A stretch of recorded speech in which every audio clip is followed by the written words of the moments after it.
चलो बच्चों, तो आज हम लोग बनाएंगे पिछले साल का क्वेश्चन पेपर, जो कि आज हम लोग बनाने वाले हैं वर्ष 2011 का। इससे पहले हम लोग बनाए थे टारगेट का ऑब्जेक्टिव क्वेश्चन था, मॉडल पेपर 1, और आज हम लोग बनाने वाले हैं 2001 का पेपर बनाएंगे। हम लोग प्रयास करते हैं कि पेपर आज पूरा बन जाए। तो अगर आप इस चैनल पर नए हैं तो चैनल को सब्सक्राइब कर लें। चलिए, तो हम लोग बनाएंगे 2011 का पहला क्वेश्चन ऑब्जेक्टिव से है। यह 2011 में पूछा गया था सवाल। अगर हम लोग पिछले साल का अगर हम लोग क्वेश्चन बनाए तो हम लोग के एग्जाम में बहुत सारे सवाल पीछे पूछा गया, सवाल एक बार पूछता है बार बार। तो अगर एग्जाम में अच्छे नंबर लाना है तो पिछले साल का क्वेश्चन 2011, 12, 13, 14 जो भी पिछले 10 साल का पूछा हुआ है, 10-12 साल का, तो ये सारा क्वेश्चन को अगर पढ़ लिया जाए, बना लिया जाए तो हमें बहुत अच्छे से अच्छा नंबर मिल सकता है।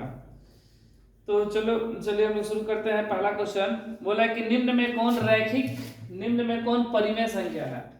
पहला सवाल कि कौन सा परिमेय संख्या है। ठीक है, परिमेय संख्या ये है, पहला ऑप्शन है √3, दूसरा ऑप्शन है 2√2 बटा में √2, और तीसरा ऑप्शन है 4 + √5, और चौथा ऑप्शन है √6। हमसे पूछा गया कौन सी परिमेय संख्या है, परिमेय पूछा गया है। तो परिमेय किसको बोलते हैं, जो p/q के रूप में हो। तो ये मेरा √3 है, ये तो बाहर निकलेगा नहीं, इसलिए यह परिमेय हो गया। यहाँ पर देखें तो √2 कट गया, क्या बचा 2, तो ये परिमेय संख्या है। यहाँ पर √5 है, 4 तो परिमेय है, लेकिन उसके साथ √5 जोड़ दिया गया, इसलिए यह भी क्या है, अपरिमेय। और ये √6 को मैं लोग बाहर नहीं निकाल सकते, इसलिए ऑप्शन नंबर मेरा कौन सा होगा, सेकंड नंबर सही होगा। तो ऑप्शन नंबर दूसरा होगा 2√2 बटा में √2। फिर दूसरा सवाल बोल रहा है, ये पहला सवाल था, दूसरा सवाल बोल रहा है कि किसी धनात्मक पूर्णांक ab के लिए ab का मौस गुणे ab का लस निम्न में किसके बराबर है। देखो क्या बोला गया कि दो संख्या है a और b, और इसका बोल रहा है कि लस और मौस, बोल रहा है कि मौस और गुणे लस बराबर क्या होता है। तो हम लोग पढ़े हैं इसको, पिछले क्लास में पढ़े थे कि दो संख्याओं का गुणनफल बराबर लघुत्तम गुणे महत्तम। तो यहाँ पर क्या होगा, दो संख्याओं का गुणनफल हो जाएगा। सूत्र क्या होता है, दो संख्याओं का गुणनफल, या इसको बोल सकते हैं कि पहली संख्या गुणे दूसरी संख्या, पहली संख्या गुणे दूसरी संख्या, पहली संख्या a और दूसरी संख्या b, मतलब a गुणे b। तो ये हो जाएगा मेरा option number C. Option number क्या होगा, सी है। देखो तीसरा सवाल है कि घात 1 वाला बहुपद क्या कहलाता है। जिसका घात 1 हो वह कौन सा बहुपद कहलाता है। द्विघात बहुपद है कि त्रिघात, रैखिक या बहुपद नहीं है। तो नाम से ही पता चल रहा है कि द्विघात जिसका घात 2 हो, त्रिघात जिसका घात 3 हो, रैखिक मतलब जिसका घात 1 हो और बहुपद नहीं। तो इसका ऑप्शन नंबर क्या होगा, सी होगा, रैखिक बहुपद। क्या होगा, रैखिक बहुपद होगा। किसका ये तीसरा है, क्या कौन सा रैखिक बहुपद कहलाता है, जिसका घात 1 हो उसे हम लोग रैखिक बहुपद कहते हैं, जिसका घात 2 उसे द्विघात बहुपद कहते हैं, जिसका घात 3 उसे त्रिघात बहुपद कहते हैं। देखो सवाल नंबर 4 बोल रहे हैं त्रिघात बहुपद का सबसे व्यापक रूप कौन सा है। सबसे व्यापक रूप हमसे पूछा गया है, बात है त्रिघात का।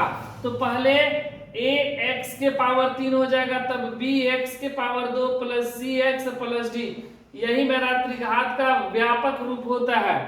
त्रिघात का इसका ऑप्शन नंबर सी हो जाएगा।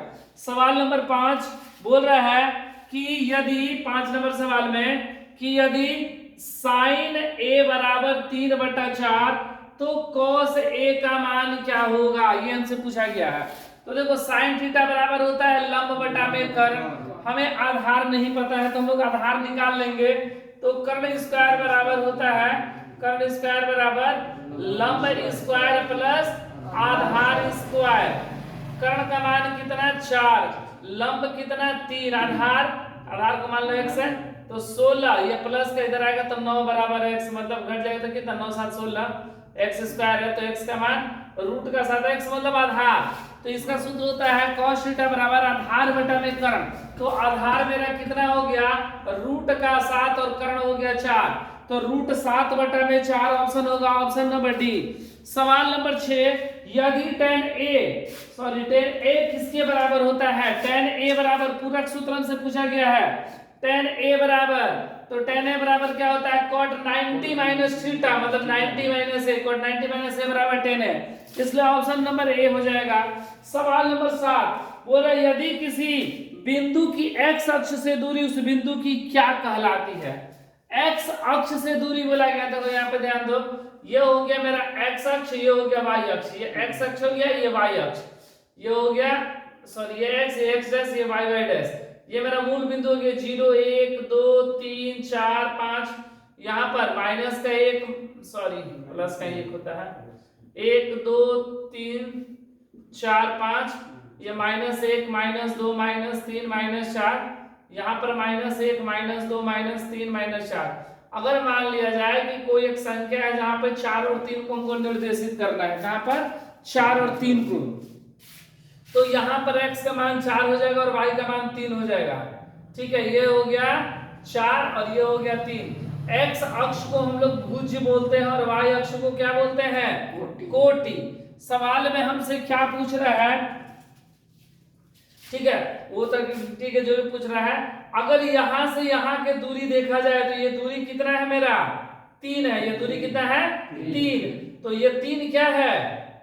कोटि। ये भुज, इसको हम लोग भुज बोलते हैं, इसको कोटि। ये कितना हो गया? कोटि, जिसका मान 3 है। और ये मेरा कितना है? 4 है ना।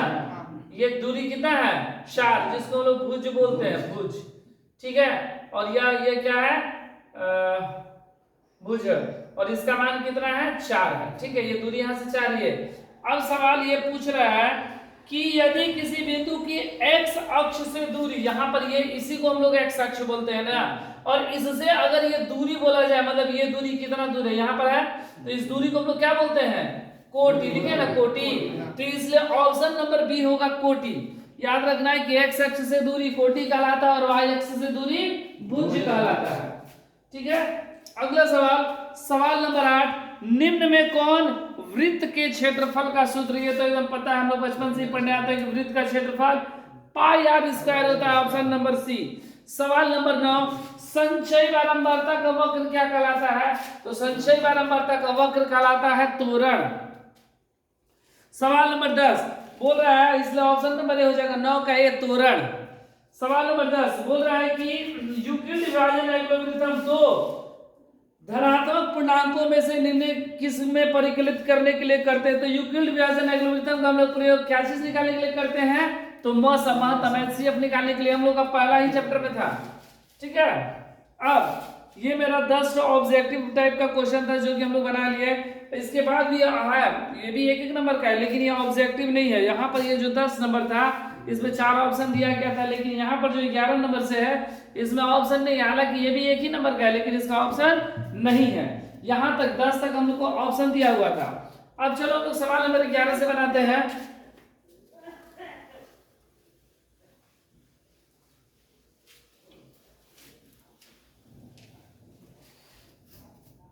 सवाल नंबर 11 बोल रहा है कि एक रैखिक समीकरण युग्म जिसका कोई हल नहीं होता वह क्या कहलाता है? जिसका कोई हल नहीं हो, ये हमसे पूछा गया 11 नंबर में। तो देखो, जिसका देखो अगर a1/a2 बराबर नहीं है b1/b2, तो इसको हम लोग बोलते हैं अविरोधी समीकरण। क्या बोलते हैं? अविरोधी। ठीक है, इसे इसका हल कितना होता है? तो एक हल होता है। कितना हल होता है? एक हल होता है। यदि a1/a2 बराबर b1/b2 बराबर c1/c2, और इसका जो ग्राफ बनता है वो एक दूसरे को प्रतिच्छेद करता है। ठीक है, अगर ये तीनों बराबर है तो हम लोग इसको भी हम लोग क्या बोलते हैं? इसको भी हम लोग अविरोधी ही बोलते हैं। अविरोधी के साथ इसको हम लोग आश्रित भी बोलते हैं। ठीक है, और इसके जो हल होते हैं वो कितना होते हैं? अनेक हल होते हैं। कितना होते हैं? अनेक हल होते हैं। और जो ग्राफ बनता है एक संपाती बनता है एक ही पर। अगर a1/a2 बराबर b1/b2 बराबर c1/c2, तो इसको हम लोग क्या बोलते हैं? विरोधी। बराबर नहीं है, विरोधी। ठीक है, यदि a1/a2 बराबर b1/b2 बराबर नहीं है c1/c2, मतलब यहाँ पर देखा जाए तो ये साफ मना कर देता है कि हम अब किसी आपके साथ नहीं, यहाँ पर बोलता है कि नहीं आपके साथ है, यहाँ पर दोनों तरफ की बात बोलता है कि नहीं आपके साथ भी और आपके साथ नहीं भी है। अगर कोई व्यक्ति ऐसा बोले कि हम आपके साथ भी हैं, आप भी बोलेंगे ना आपके साथ नहीं भी है, तो ऐसे व्यक्ति का कोई मदद नहीं करता है। इसलिए ऐसे लोगों को हम लोग क्या बोलते हैं, विरोधी बोलते हैं। मतलब उसका सब कोई विरोध करता है, ऐसे व्यक्ति को सब कोई विरोध करता है, मतलब ये विरोधी, और ये दोनों अविरोधी हुआ। अब सवाल में हमसे क्या बोला गया कि रैखिक समीकरण जिसका कोई हल नहीं होता है। अच्छा, इसका कितना हल होता है, तो इसका कोई हल नहीं होता है, कोई हल नहीं, कोई हल नहीं है इसका। तो यह समीकरण क्या कहलाता है, तो यह समीकरण विरोधी समीकरण है। इसलिए आंसर क्या होगा, विरोधी समीकरण होगा। जिसका कोई हल नहीं, विरोधी, मतलब उसका कोई साथ देने वाला नहीं है, सब इसका विरोध करता है। अगर इसका हल अगर पूछा जाए सवाल में कि एक हल वाले समीकरण को क्या कहते हैं, तो अविरोधी कहते हैं। अनेक हल वाले को भी अविरोधी कहते हैं, लेकिन जिसके कोई हल नहीं है उसको विरोधी। अगला सवाल बोल रहा है कि tan 45 डिग्री का मान क्या होता है, तो tan 45 डिग्री का मान 1 होता है। ठीक है, उसके बाद cosec स्क्वायर a माइनस 1 का मान क्या होता है, क्या बोला गया है कि cosec स्क्वायर a माइनस 1 बराबर क्या होगा। तो देखो सूत्र क्या होता है, cosec square theta minus cot square theta बराबर 1। और सवाल में क्या बोला गया है कि cosec स्क्वायर थीटा प्लस इधर आया तो माइनस, माइनस इधर आया तो प्लस कॉट स्क्वायर थीटा, तो इसका मान कितना हो जाएगा, कॉट स्क्वायर a होगा। ठीक है, अगर इतना भी नहीं पता है तो इसको हम लोग और दूसरे तरीका से बना सकते हैं। जैसे ये है cosec square a minus 1, cosec किसका उल्टा है, तो साइन का 1 1 बटा में साइन स्क्वायर a माइनस 1, लघुत्तम क्या हो गया, साइन स्क्वायर a, ये 1 ये इधर गुणा हो गया तो sine square a, 1 minus sine square a हो गया cos स्क्वायर a बटा में साइन स्क्वायर a, और cos बटा में साइन कॉट होता है कॉट स्क्वायर a। तो इसलिए इसका आंसर क्या होगा, कॉट स्क्वायर a होगा। अगला सवाल बोल रहा है कि tan 26 बटा में cot 64 का मान क्या होगा। सवाल में क्या है, सवाल नंबर 14 बोला है कि tan 26 डिग्री बटा में cot 64 डिग्री का मान क्या होता है। तो यहाँ पर 26 64 है, तो स्वाभाविक सी बात है कि इसमें हमको पूरक सूत्र का प्रयोग होने वाला है। इसलिए इसको हम लोग क्या लिख सकते हैं, tan 90 माइनस 64 भी लिख सकते हैं, बटा में ये cot 64 है। तो tan 90 minus theta cot theta, मतलब cot 64 बटा में cot 64, और cot 64 कट गया, क्या बचा 1। इसलिए आंसर क्या होगा 1। सवाल नंबर 15 बोल रहा है, सूत्र दिया गया है, यह सूत्र को हम लोग क्या कहते हैं।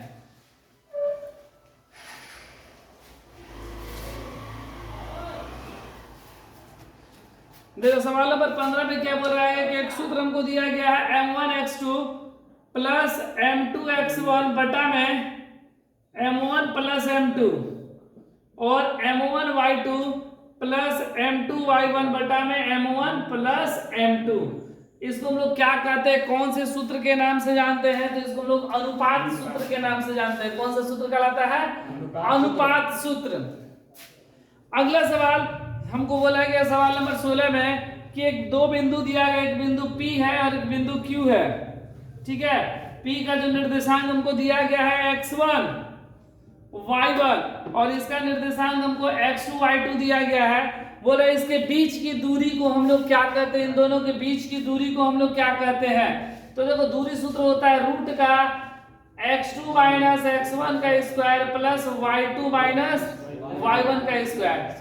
ऐसा कोई जरूरी है कि नहीं कि यही होगा, इसको हम लोग ऐसे भी लिख सकते हैं x1 माइनस x2 का square plus y1 minus y2 का, दोनों में से कोई भी आंसर सही है।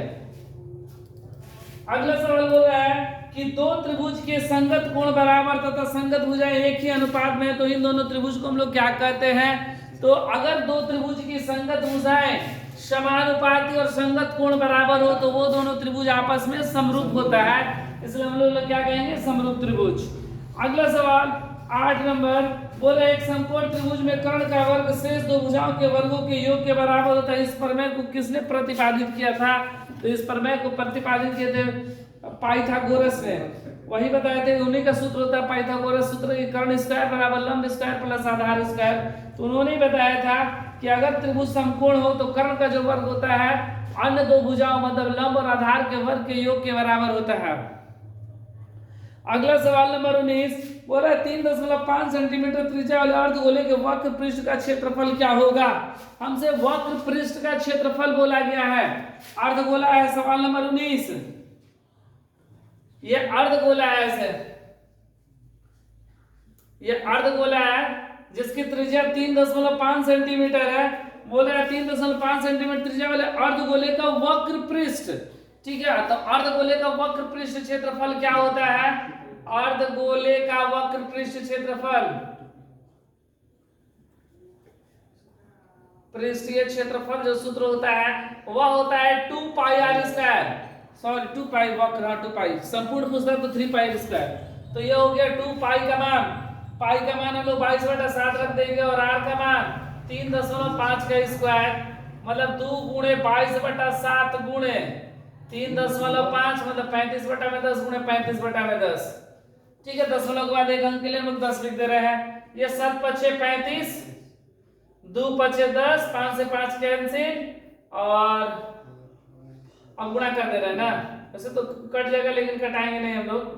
ये गुणा कर दे रहे हैं, 22 पचे 110 का 0 से लेके 22 से 66 और 11 77/10 कट गया 0 0, 77 सेंटीमीटर स्क्वायर आंसर हो गया। सवाल नंबर 20 बोल रहा है किसी प्रयोग की सभी प्रारंभिक घटनाओं की प्रायिकताओं का योग कितना होता है।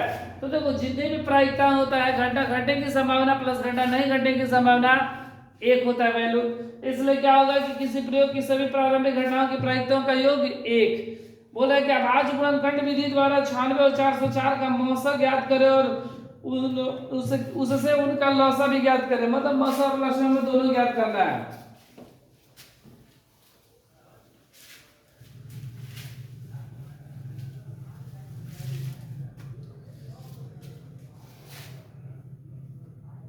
सवाल नंबर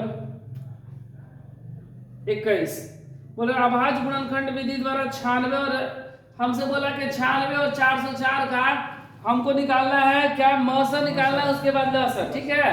कौन सा, अभाज्य गुणनखंड विधि द्वारा।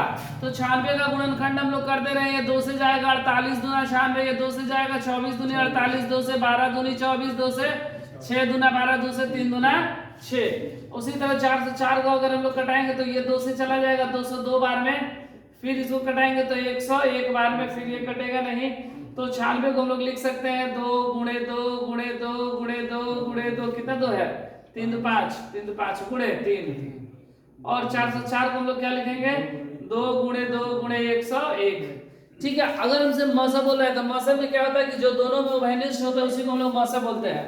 तो ये उभयनिष्ठ हो गया, ये उभयनिष्ठ हो गया, मतलब मौसा बराबर 2 गुणे 2 बराबर 4। बात लौसा का किया जाए तो लौसा में सबसे पहले ऊपर वाला सारा लिख देंगे हम लोग, 2 गुणे 2 गुणे 2 गुणे 2 गुणे 2 गुणे 3, 3 2 5, 3 2 5, और इस यहाँ पर नीचे वाला वो अंक लिखेंगे जो पहले में जो पहला लिख चुके उसको छोड़कर बाकी सभी को। तो यहाँ पर 2 को 2 है, पहले से ऑलरेडी 2 लिखा गया है, इसलिए ये नहीं लिखेंगे, क्या लिखेंगे 101। तो 101 तो यहाँ तक गुणा करेंगे तो 196, क्योंकि सॉरी सिर्फ 96 को यहाँ तक का 96 ऐसे गुणा कर लो, फिर से 2 दूना 4 दूना 8 16 दूना 32, 32 गुणे 3, 32 गुणे 3 96 और गुणे 101, 101 को 96 से 6 एकम 6 0 6 9 0 9 6 9 6 9, तो कितना हो गया मेरा 96 96। सवाल नंबर 21 हो गया। अब सवाल नंबर 22, सवाल नंबर 22 बोल रहा है कि बिना लंबी विभाजन प्रक्रिया के लिए बताइए कि 7/80 की परिमेय संख्या के दशमलव प्रसार शांत होगा कि अशांत। हमसे भाग नहीं करना है, बिना भाग किए बताना है कि इसका दशमलव प्रसार शांत होगा अथवा अशांत होगा।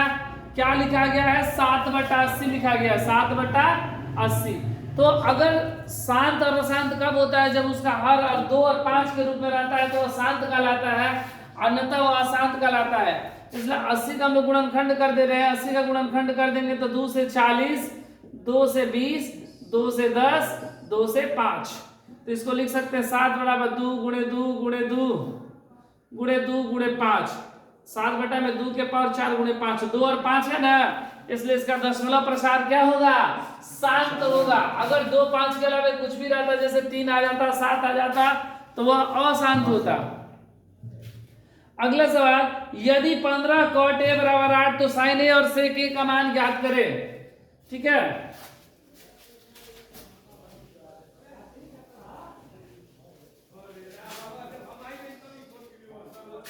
तो सवाल नंबर 23 में क्या बोल रहा है कि यदि 15 cot a बराबर 8 हो तो sin a और sec a का मान पूछा जा रहा है। तो देखो cot a बराबर क्या हो जाएगा 8 बटा में 15, cot थीटा बराबर आधार बटा में लंब, क्या होता है आधार बटा में लंब। हमें क्या नहीं पता है, कर्ण नहीं पता है, तो सबसे पहले कर्ण निकालेंगे। कर्ण स्क्वायर बराबर होता है लंब स्क्वायर प्लस आधार स्क्वायर, लंब स्क्वायर प्लस आधार स्क्वायर। कर्ण का मान नहीं पता है, लंब का मान पता है 15 और आधार का मान 8। 15 का स्क्वायर करेंगे तो 2 2 5, 8 का करेंगे तो 6 4, जोड़ देंगे तो 5 4 9 6 2 8 2 8 9। बाहर अगर निकाल दिया जाए कर्ण को तो ये रूट का हो जाएगा 2 8 9 मतलब 17। ठीक है, बाहर निकालेंगे तो क्या हो जाएगा 17, ये 17 का होता है। अब हमसे क्या बोला गया है कि साइन ए का मान पूछा गया है। साइन ए बराबर, तो साइन ए बराबर क्या होता है लंब बटा में कर्ण। लंब मेरा कितना 15 और कर्ण कितना 17, 15 बटा में 17। उसी तरह सेक ए बराबर, सेक थीटा बराबर क्या होता है आधार बटा में कर्ण, सॉरी सेक है ना तो कर्ण बटा में आधार, कर्ण 17 और आधार मेरा कितना 8। अगला सवाल हमसे पूछ रहा है सवाल नंबर 24, बोल रहा है कि 2 tan square 45 plus cos square 30 minus sin square 60 का मान क्या होगा। ठीक है, इसको मिटा दे रहे हैं।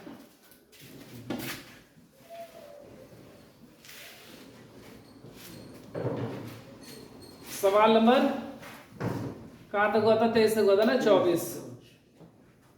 बोला है कि 2 tan square 45 degree plus cos square 30 degree minus sin square 60 degree का मान क्या होगा। 2 tan 45 का मान 1 प्लस cos 30 का मान होता है कितना, तो √3/2 होता है, √3/2 का स्क्वायर, और sin 60 का मान √3/2 का स्क्वायर। वैसे हम सिखाए हैं किस प्रकार हम लोग मान लिख सकते हैं, मैं वीडियो में दिया गया है, आप लोग देख सकते हैं कि किस तरह हम लोग मान निकालना सीखे हैं इसका। इसको हम लोग प्रूफ करके भी बताएं और उसके बाद ये भी बताएं कि मतलब किस तरह चार्ट बनाया जाता है, सब दिया गया है वीडियो में। तो यहाँ पर देखा जाए तो प्लस और माइनस कैंसिल है, 2 × 1 बराबर 2, इसका आंसर क्या होगा 2। ठीक है, सवाल नंबर 25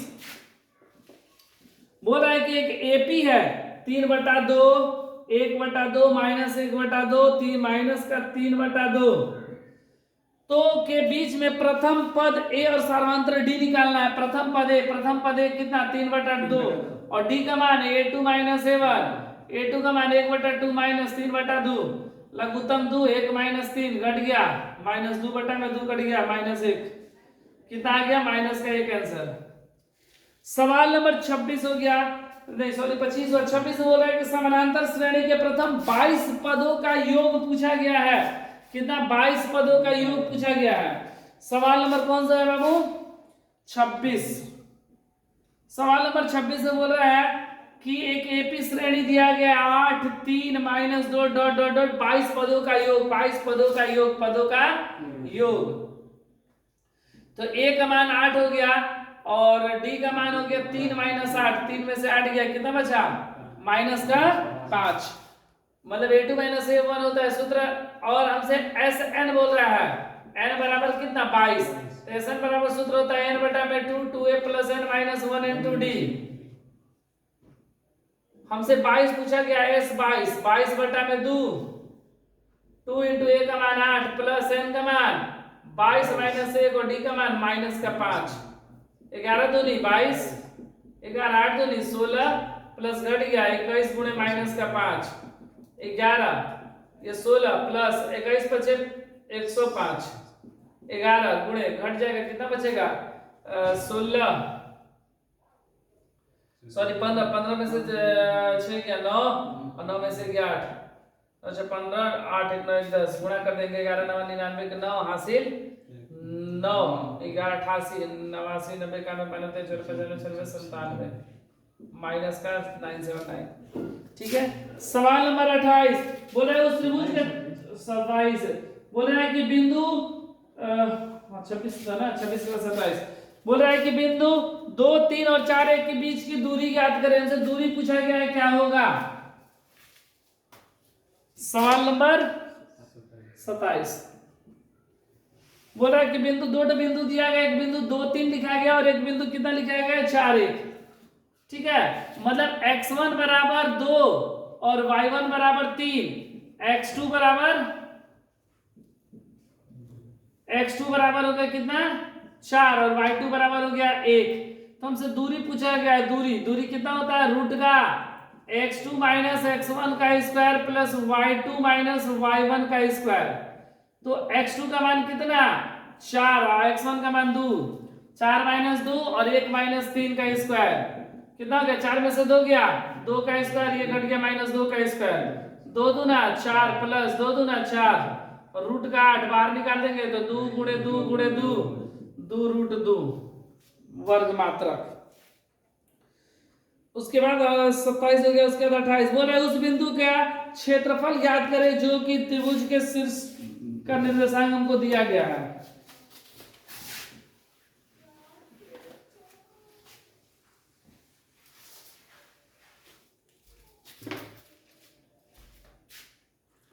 सवाल नंबर 28 बोल रहा है कि उस त्रिभुज का क्षेत्रफल ज्ञात करें जो कि बिंदु हमें दिया गया। बिंदु हमको देखिए त्रिभुज है ऐसे, ठीक है, इसके शीर्ष का निर्देशांक 1 माइनस 1 माइनस 4 6 और माइनस 3 माइनस 5 दिया गया। ये हो गया ए, ये हो गया बी, ये हो गया सी।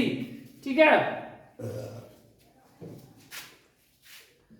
x1 y1 x2 y2 x3 y3। ये कितना हो गया? 1 minus 1 minus 4 6 minus 3 minus 5, x1 y1 x2 y2 x3 y3। अब त्रिभुज का क्षेत्रफल हमसे पूछा गया है, तो त्रिभुज का क्षेत्रफल का सूत्र क्या होता है? त्रिभुज के क्षेत्रफल का सूत्र हम लोग बताए थे 1/2 23 31 12। कितना? 23 31 12। देखो 23 31 12 लोग लिखते कैसे? ये x हो गया 23, मतलब y2 माइनस y3, ये 23 2 3 31, y3 माइनस y1 और x3 12, y1 माइनस y2। ठीक है, बस ये लिखने का एक तरीका है याद रखने का। 23 31 12 से इसका सूत्र जो होता है 1/2 x1 y2 minus y3 plus x2 y3 minus y1 plus x3 into y1 minus y2 होता है। 23 31 12 कोई सूत्र नहीं है, बस याद करने का एक ट्रिक है। ये 1/2 x1 का मान 1, y2 का मान 6 माइनस y3 का मान 5 है, तो ये माइनस और ये माइनस तो प्लस हो ही जाएगा। चलो लिख दे रहे, x2 का मान माइनस का 4 दिया गया है, y3 का मान माइनस का 5 माइनस y1 का मान माइनस का 1 प्लस x3 का मान माइनस का 3, y1 का मान माइनस 1 और y2 का मान 6। ये 1/2 1 6 minus minus plus 5 plus minus minus 4, ये minus 5 minus minus minus plus 1 plus minus minus 3 और माइनस का 7। 1/2 1 गुणे 6 5 11 माइनस 4 गुणे माइनस का 4 माइनस 3 गुणे माइनस का 7। 1/2 11 माइनस 16 माइनस माइनस प्लस 21। ठीक है, 1/2 घटा देंगे, 16 में से गया माइनस 5 और प्लस का 21। ठीक है, 1/2 ये घट जाएगा तो कितना बचेगा? 16 5 21 होता है 16 8, कितना हो जाएगा? 8 वर्ग मात्रक, 8 वर्ग मात्रक। ठीक है, सवाल नंबर 28 था। सवाल नंबर 29 में बोला है दो त्रिभुज के समरूप होने के लिए प्रतिबंध को लिखे। तो दो त्रिभुज के समरूप होने का प्रतिबंध यह है कि उनकी संगत भुजाएं समानुपाती और संगत कोण बराबर होते हैं।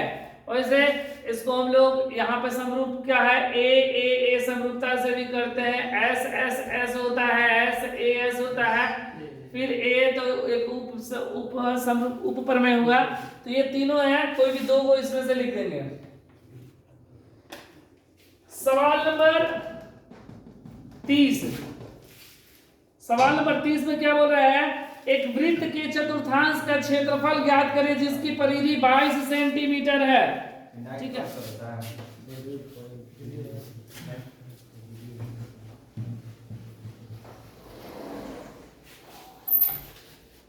सवाल नंबर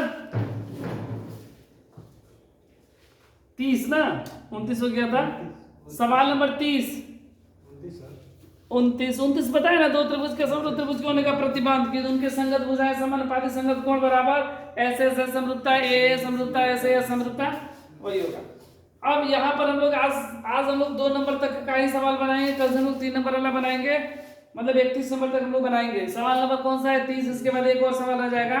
बोले एक वृत्त के चतुर्थांश का क्षेत्रफल ज्ञात करें जिनकी परिधि वृत्त के चतुर्थांश की क्षेत्रफल ज्ञात करें जिनकी परिधि 22 सेंटीमीटर है। ठीक है, देखो वृत्त के चतुर्थांश का क्षेत्रफल, तो चतुर्थांश का क्षेत्रफल होता है 1/4 पाई आर स्क्वायर।